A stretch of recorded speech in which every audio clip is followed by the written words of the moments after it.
Après avoir gagné 100 000 $ à la loterie, ma famille m'a bombardé de reproches culpabilisants et de demandes avides pour partager la bénédiction. Ils ne m'ont pas demandé comment j'allais, seulement combien je leur donnerais, mais quand j'ai simplement eu besoin d'aide pour déménager, mon père a explosé en disant nous ne sommes pas tes foutus esclaves. Ma sœur a levé les yeux au ciel et a dit la seule chose pour laquelle tu sers c'est ton argent, pas tes problèmes. Je les ai regardés. Et j'ai dit un seul mot, notez, j'ai pris une décision qu'ils n'auraient jamais anticipée. Leurs messages vocaux hurlant pleuvaient tu étais censé prendre soin de nous après tout ce qu'on a fait pour toi. Je me suis juste adossé, j'ai souri et j'ai pensé exactement, après tout, donc ça me ronge depuis des jours, alors je le balance ici, si tu trouves que ça sonne faux je m'en fous, j'aimerais que ce soit inventé, je ne cherche ni conseil ni compassion, je veux juste le poser quelque part parce qu'honnêtement mon cerveau bourdonne encore, donc voilà, le premier truc bizarre, c'est que mon père Frédéric ne me parle quasiment jamais le matin, mais il y a quelques semaines, je mangeais mes céréales au comptoir et il est entré, les yeux cernés comme s'il n'avait pas dormi et il est resté là à me regarder, puis il a dit tu sais, certaines personnes paient un loyer même à la table de leur propre sang, pas sur le ton de la blague, juste sec, je me souviens avoir pensé mais qu'est-ce que c'est censé vouloir dire, mais j'ai haussé les épaules, je suppose qu'il pensait être profond ou un truc du genre, pour donner un peu de contexte j'ai 27 ans, je vis toujours à la maison, pas par choix, juste parce que je n'ai jamais réussi à m'en sortir assez pour déménager, après avoir brûlé mes économies l'an dernier, ne demande même pas c'est ennuyeux, ma famille n'a jamais été chaleureuse, ma mère Laura est à fond dans son groupe d'église et fait semblant qu'on est proche, mais surtout elle se soucie de ce que pensent les gens, ma sœur Paisley est une experte pour ne pas être là sauf quand elle veut quelque chose, elle a emménagé avec son copain l'an dernier, elle nous parle à peine sauf quand elle doit faire sa lessive, on est juste là, on ne se hurle pas dessus ou quoi, juste plus comme des colocataires bizarres qui ne s'aiment pas, donc ouais, de nulle part je gagne à la loterie, pas de quoi prendre sa retraite à vie, mais 100 000, je ne l'ai dit à personne au début, j'ai attendu quelques jours parce que je ne savais honnêtement pas quoi faire, ce n'est pas assez pour acheter une maison ou autre, mais c'est plus que ce que j'ai jamais eu, j'ai pensé que j'allais rembourser mon camion, peut-être enfin emménager quelque part et essayer de démarrer quelque chose à moi, j'étais excité pour une fois, évidemment ça n'a duré que 2 secondes parce que mon cousin Nathan, toujours fourré dans les affaires des autres, se vantant constamment sur Snap avec des trucs qu'il ne possède même pas, a fini par le découvrir je pense qu'il a vu un mail ou un truc du genre sur mon ordi ouvert quand il était là pour l'anniversaire de ma mère, le lendemain je reçois des textos de lui genre yo tu vas nous emmener à Vegas, et moi juste bro STP. En une journée c'était partout dans le groupe de famille, puis mon téléphone s'est mis à exploser de messages félicitations on est si heureux pour toi et n'oublie pas ta famille et Dieu t'a béni maintenant tu peux bénir les autres. Laura publie une prière passive-agressive sur la gratitude et la générosité sur Facebook, même les anciens voisins mettent des likes, je suis littéralement tagué dans des trucs sur partager ses dons, et je n'ai même pas encore encaissé le putain de chèque, personne ne demande comment je vais ni ce que je compte faire, c'est juste alors c'est quoi le premier truc que tu vas acheter pour ta mère, Paisley débarque et reste debout dans la cuisine les bras croisés à me demander si je vais faire ce qu'il faut et aider un peu, elle dit qu'elle et son copain pourraient utiliser un coup de main pour le loyer, juste pour quelques mois tu vois, rien de gros, je dis j'ai même pas encore reçu l'argent, elle fait genre elle est choquée, commence à faire défiler son téléphone comme si je n'étais même pas là. Frédéric ne dit rien pendant des jours, il claque juste les tiroirs et erre dans la maison comme s'il était en colère pour un truc, puis il s'assoit à côté de moi et sort de nulle part tu sais on t'a accueilli quand t'avais nulle part où aller, Jean ouais t'es mon père je savais pas que je te devais de l'argent, il commence à parler de combien c'est dur, de comment faut parfois se montrer à la hauteur pour la famille, je dis que j'ai besoin d'un chez moi, peut-être rembourser des trucs, il rigole juste, dit que c'est égoïste, que je dois redonner pour tout ce qu'ils ont fait, ça empire quand je demande de l'aide pour faire mes cartons, j'ai enfin trouvé un petit appart. Rien de fou juste besoin d'un espace à moi, je demande si quelqu'un peut m'aider à déménager le week-end prochain, juste pour les gros trucs, et Frédéric explose, il dit on n'est pas tes foutus esclaves, t'attends pas à ce qu'on se casse le dos pour que tu puisses te barrer et faire genre t'es meilleur que nous, Laura ne dit rien, elle reste juste là sur son téléphone à faire semblant de ne pas entendre, Paisley lève les yeux au ciel et dit que la seule chose pour laquelle je sers c'est mon argent, sûrement pas mes problèmes, je les regarde juste, comme si je ne pouvais pas croire que c'est réel, je dis noter, c'est tout juste ce mot, je me lève et je pars, Paisley rigole même, dit que je fais mon cinéma, Frédéric commence à râler sur les gosses de nos jours, Laura est toujours en train de scroller, j'entends une porte claquer quand je sors, plus tard cette nuit-là mon téléphone explose encore, messages vocaux, textos, chantage affectif, hurlements, sur comment je suis censé m'occuper d'eux après tout ce qu'ils ont fait pour moi, comment j'ai pu être aussi ingrat, je suis juste resté là à écouter, même pas en colère, juste un peu anesthésié, et là je me rends compte que voilà, c'est ce qu'ils pensent vraiment de moi, pas un fils, pas un frère, juste un portefeuille, donc ouais, j'ai fini, je vais même plus essayer de me justifier, ils ont voulu en faire une histoire d'argent, très bien voyons ce qui va se passer ensuite, je vais pas mentir, j'ai quelque chose de prévu, pas par vengeance, juste fatigué d'être le plan de secours. S'ils veulent voir à quoi ressemble un vrai ingrat, je vais leur montrer, je mettrai à jour si ça intéresse quelqu'un. Mise à jour 1, c'est fou comme les gens peuvent faire semblant que tu n'existes pas un jour, puis le lendemain ils sont obsédés par le moindre de tes gestes. J'ai déménagé une semaine après la dernière engueulade, j'ai à peine adressé un mot à qui que ce soit, en faisant mes cartons, Paisley était chez son copain, Laura avait un truc d'église et Frédéric était juste assis dans le salon à scroller sur son téléphone en faisant comme si j'étais un fantôme. Pas une seule main pour m'aider à charger mes affaires, même quand j'ai traîné le vieux futon dehors et qu'il a cogné contre le mur, j'ai eu un carton coincé dans l'escalier et je l'ai juste laissé bloqué là, personne n'en avait rien à faire, même pas un message, j'ai cru que c'était la fin pendant une seconde, faux. Première nuit dans mon nouvel appart, j'ai reçu genre 12 messages vocaux, toutes des variantes de tu vas le regretter, la vraie famille ne tourne pas le dos, profite bien de ton précieux argent. Paisley m'a même envoyé un message privé sur Insta avec une vidéo d'elle et de son copain dans un bar avec la légende merci pour rien roi, tu aurais au moins pu nous payer un verre, genre qui poste ça franchement, j'ai tout ignoré, je n'avais même pas encore le wifi, juste les données mobiles, allongé sur le sol parce que je n'avais pas de canapé, je me sentais plus en paix que n'importe quel jour chez moi pour être honnête. Ce qui est étrange, c'est à quelle vitesse le ton a changé après ça. Au début Laura continuait ses publications Facebook, c'est même flou sur les enfants ingrats et sur le fait qu'on ne sait jamais combien ses parents se sacrifient. J'ai vu quelques commentaires de ses amis d'église, des trucs genre je prie pour toi, j'espère qu'il verra la lumière, ce genre de choses. J'ai pensé répondre juste pour le drama, mais j'ai eu la flemme. Au bout de 3 jours, je reçois un message de Nathan, le cousin qui a déclenché tout ça genre hey mec, ton père dit que tu es dans la merde. Tout va bien? Je lui ai juste répondu par un pouce en l'air, même pas envie d'entrer dans le débat avec ce type. Ensuite Laura appelle et laisse un long message vocal sur le fait que la tension de Frédéric est montée, qu'elle ne dort plus la nuit, et que le propriétaire appelle à propos du loyer, puis elle lâche une phrase genre si tu les aimes vraiment, tu les aiderais pendant cette période difficile, alors qu'il n'avait jamais mentionné de soucis d'argent avant, mais maintenant ce serait à moi de tout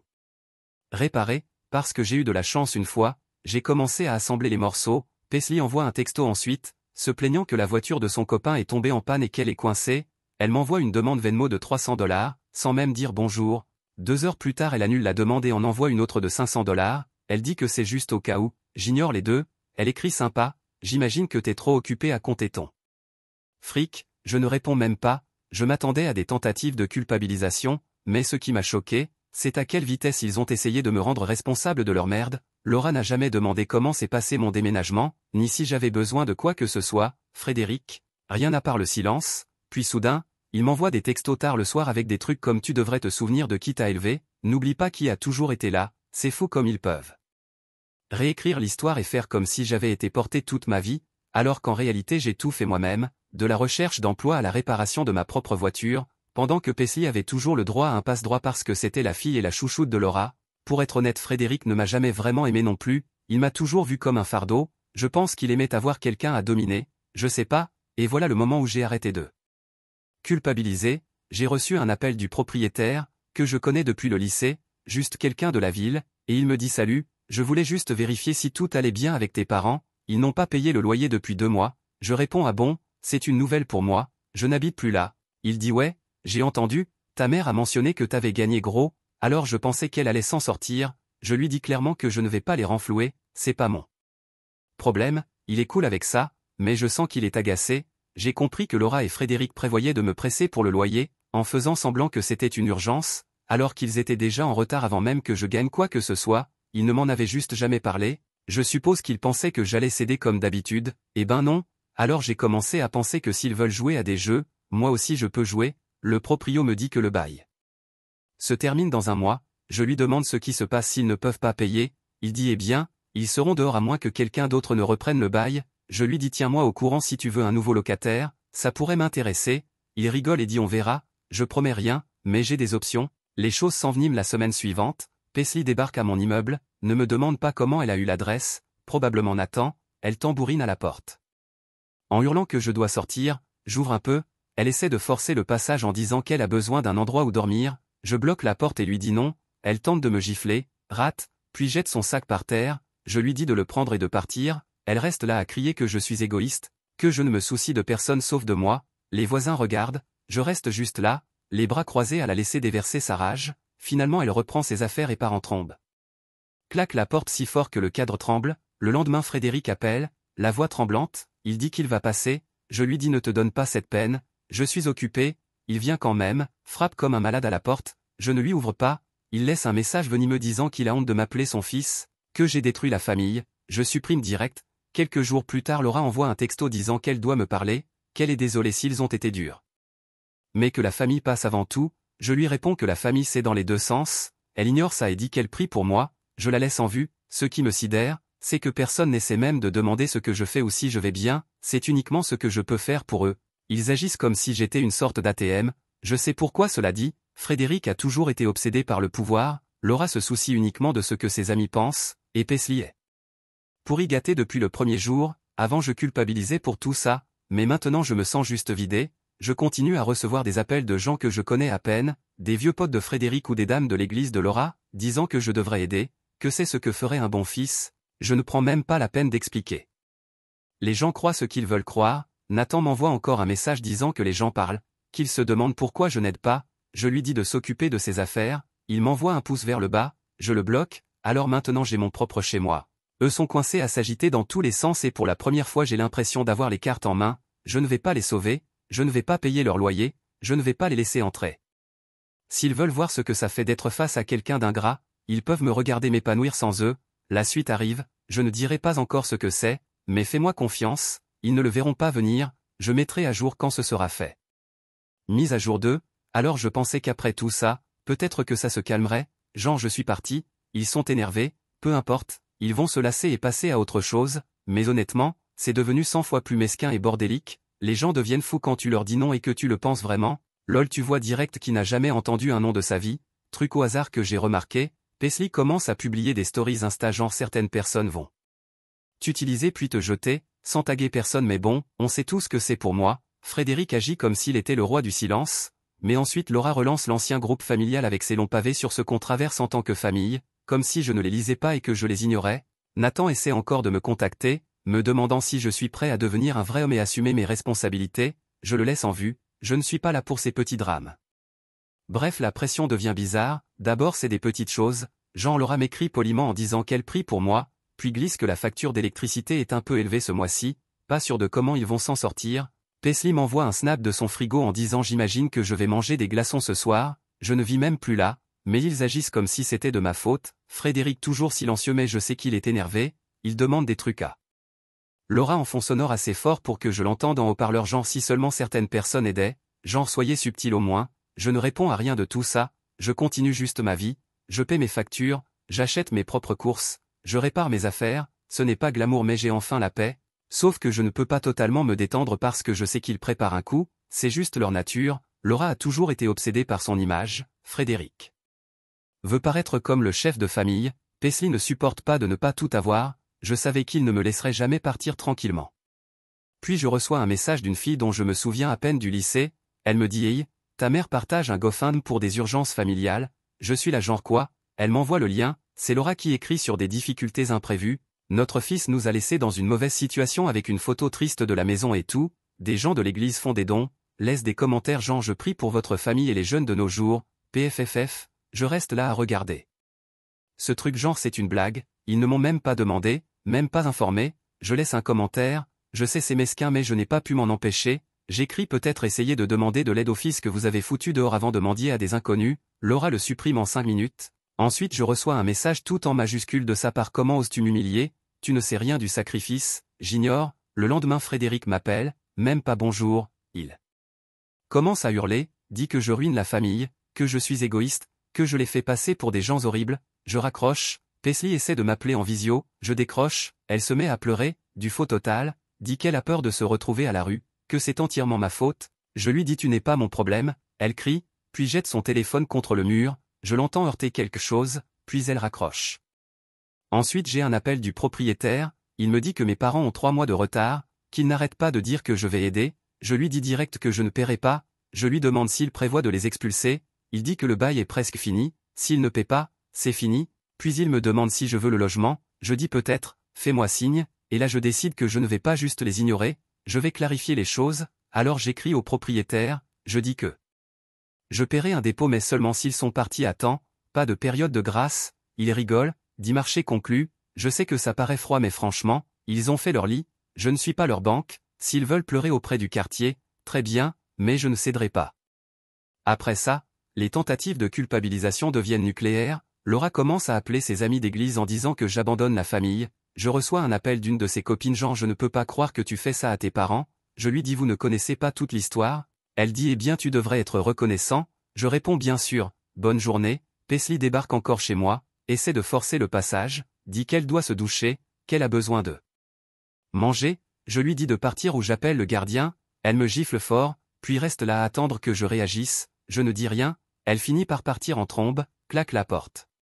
Le lendemain, Frédéric essaie d'entrer dans mon immeuble, dit à la réception qu'il est mon père et que c'est une urgence, le gars de l'accueil me texte, dit qu'il y a un vieux furax en bas, je lui dis de ne pas le laisser monter, Frédéric reste dans le parking pendant 1 heure, puis part, plus tard je reçois un message vocal, juste lui qui respire fort, marmonne que je suis mort pour lui, je le supprime, le GoFundMe m'est supprimé après que Laura réalise que les gens commencent à poser des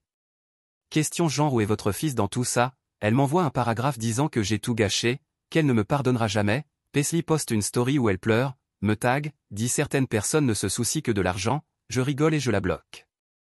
Donc maintenant ils n'ont plus d'option, le proprio m'écrit pour dire qu'ils seront partis à la fin du mois, l'appart est à moi si je le veux, il suffit de signer, je dis ouais je le prends, je sais que c'est brutal, mais je m'en fiche désormais, ils m'ont montré ce que je représentais pour eux, tant que j'étais utile, maintenant ils vont voir ce qui se passe quand je ne le suis plus, je suppose qu'ils pensaient que j'allais plier, mais tout ce que j'ai fait, c'est dire non et m'y tenir, tu veux me traiter comme un distributeur, très bien, voyons comment tu te débrouilles sans la carte, les prochaines étapes arrivent et ce sera encore plus réel. Mise à jour finale, donc voilà, 6 mois se sont écoulés depuis le début de tout ce bordel, et je te jure, c'est comme si je vivais dans une version alternative bizarre de ma propre vie, tu sais ce sentiment quand tu passes en voiture devant un endroit où tu vivais avant, et que tout te semble plus petit que dans tes souvenirs, c'est ça l'ambiance, sauf que cette fois c'est moi qui tiens le volant, vitre baissée, musique à fond, et honnêtement, je m'attendais à ressentir quelque chose, au final. Pas vraiment, juste une étrange satisfaction, je crois que le premier truc qui m'a marqué, c'est la voiture du copain de Paisley, garée n'importe comment devant l'ancienne maison, et des cartons empilés sur le porche, c'est pas normal pour eux, d'habitude ils insistent pour ne pas paraître négligés, ils ne laissent jamais rien dehors, mais là tout est là, comme s'ils avaient abandonné l'idée de cacher le chaos. Je ralentis, sirote mon café et regarde Frédéric faire les 100 pas dans le jardin en pantoufles, marmonnant avec son téléphone collé à l'oreille, Laura est debout sur le porche, les cheveux en désordre, les yeux rivés à son écran, probablement en train de chercher de la sympathie sur Facebook, Paisley est recroquevillé en haut des marches, capuche sur la tête, en train de scroller, sans même lever les yeux, j'ai failli éclater de rire, si tu as suivi, tu sais que j'ai signé le bail de 7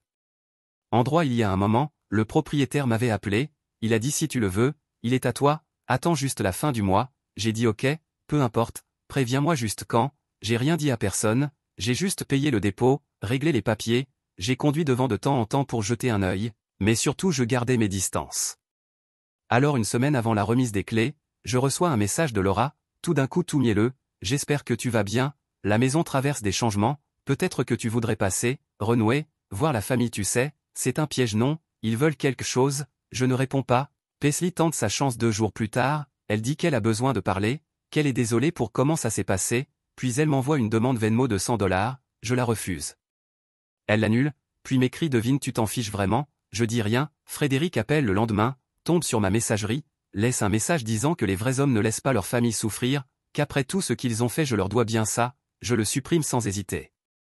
Puis arrive le jour du déménagement, je me gare juste au moment où ils sortent les dernières affaires, Laura me voit la première, tente de faire un signe de la main, mais je sors juste de la voiture, déverrouille le portail et passe droit devant elle, elle essaie de sortir le numéro genre parlons-en, réglons ça, je ne m'arrête même pas, Paisley se lève, bloque la porte, dit que ce n'est pas juste, que je ne suis plus de la famille si je fais ça, je la regarde, puis je regarde Frédéric qui me fixe, bras croisés, la mâchoire serrée, il murmure après tout ça tu vas vraiment faire ça, je les contourne, je déverrouille la porte et commence à traverser la pièce vide, j'entends Laura derrière moi qui dit s'il te plaît, on n'a plus besoin de toi que jamais, ne nous laisse pas dehors, j'ignore, ils se disputent encore sur le porche quand le propriétaire arrive, me tend les clés et dit tout est à toi maintenant, félicitations, il ne les regarde même pas, je signe, prends les clés et commence à faire entrer mes affaires. Paisley essaie de passer en force, dit qu'elle a oublié quelque chose à l'intérieur, je bloque la porte, elle essaie de me pousser, je reste là, les bras levés, je ne la laisse pas entrer, elle finit par abandonner, crie quelque chose à Laura, Laura commence à pleurer ou à faire semblant je sais pas. Frédéric balance un carton sur la pelouse, claque le portail, j'installe mes affaires, je prends une minute pour m'asseoir sur le sol là où était l'ancien canapé, c'est calme, sauf leur voix. Dehors, qui montent et descendent, parfois en criant, parfois en marmonnant, j'entends Paisley appeler quelqu'un, probablement son copain, Laura essaie de frapper à la porte, je ne réponds pas, au bout d'un moment j'entends une voiture démarrer puis plus rien. Cette nuit-là, mon téléphone explose à nouveau, messages vocaux, textos, tout le bazar, Laura pleure, dit qu'elle n'arrive pas à croire que j'ai fait ça, dit qu'elle n'a jamais été aussi déçue, dit qu'elle ne sait pas où ils vont aller, Frédéric laisse juste un message disant ce n'est pas fini, tu vas le regretter, Paisley envoie un long pavé, puis me bloque, puis me débloque, puis envoie un pouce vers le bas, je mets juste mon téléphone en mode ne pas déranger et je retourne à mon déballage. Les jours suivants, même scénario, appel de numéros inconnus, les copines d'église de Laura, certaines disent que je devrais avoir honte, d'autres disent qu'elles prient pour moi, je ne réponds à rien de tout ça, Nathan essaie de m'envoyer un message privé, dit que la famille a besoin de moi plus que jamais, demande si je suis heureux, je ne réponds pas, voilà le truc, je ne suis même plus en colère, c'est comme si j'étais à court d'énergie, je leur ai donné toutes les chances, tous les avertissements, et ils ont quand même pensé que je ferais ce qu'ils voulaient, ils m'ont écrasé quand j'étais à terre, puis ont essayé de profiter de moi quand je me suis relevé, maintenant ils voient ce que ça fait d'être laissé dehors. Honnêtement, si tu lis ça et que tu penses que je suis allé trop loin, essaie de vivre chaque jour en étant traité comme un distributeur automatique, essaie de demander de l'aide une fois et qu'on te rit au nez, tu verras à quelle vitesse tu changes de point de vue, je ne dis pas que j'en suis fier, mais je n'en suis pas désolé non plus. Donc voilà où on en est, moi assis dans mon ancienne maison, leur voix qui résonne encore sur le porche, en train de supplier pour une seconde chance, moi qui n'ouvre même pas la porte, les messages vocaux deviennent de plus en plus désespérés chaque nuit, s'il te plaît on a besoin de toi. Ne nous laisse pas comme ça après tout ce qu'on a fait, ouais, justement, après tout. Si quelque chose change, je te le ferai savoir, mais j'en doute.